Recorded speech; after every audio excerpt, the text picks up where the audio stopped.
Now, who likes flowcharts? A few of you. Well, if you don't like flowcharts, don't write this down. But if you like flowcharts, I actually like this. This is going to be a way that you can get from one type of measurement to another of a substance, depending on what the product or the question is asking you. So on the top, I'm going to have solids, and on the bottom, I'm going to have solutions. So when we start with a solid, we always start, we want to get to grams of whatever substance A is.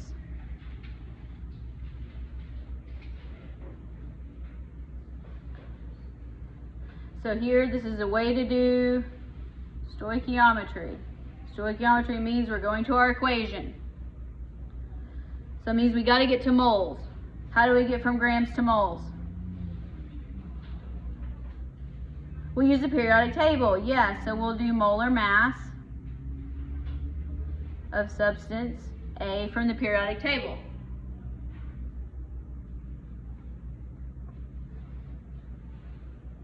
So that gets us, so that's in, grams per mole.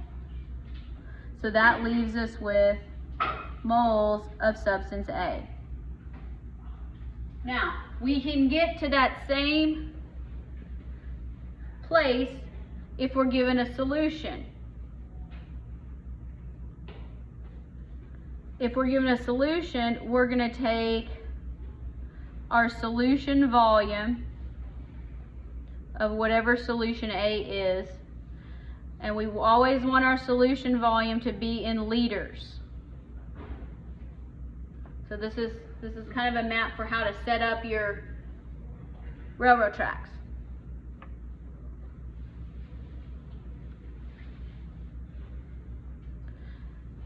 Then, in that case, we start with a volume.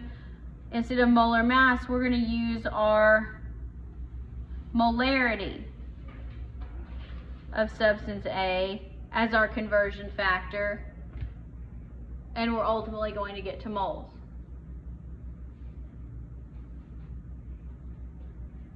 Like I've told you before, when you get to moles of a substance, you can go all sorts of places.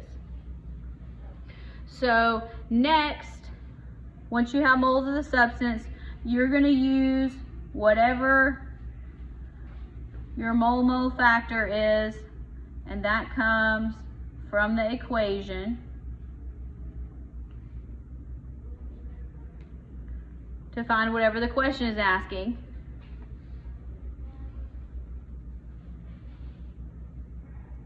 And that's going to get you to moles of your new substance.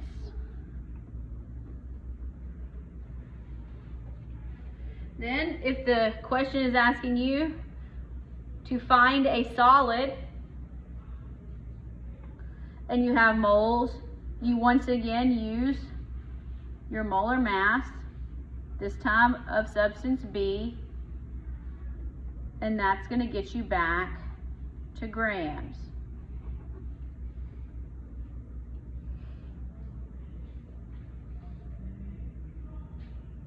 If the question is asking you to find a volume, you're in moles, you're going to use the molarity of your second substance. And that's going to get you to your volume, which in this case will be in liters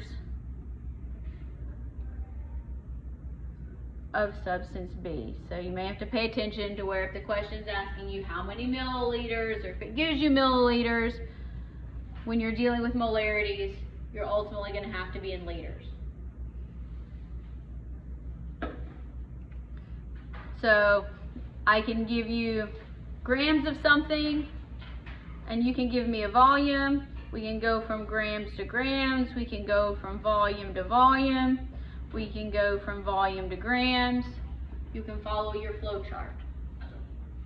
Hopefully you like that. If not, don't write it down. That's not in the book. I made that.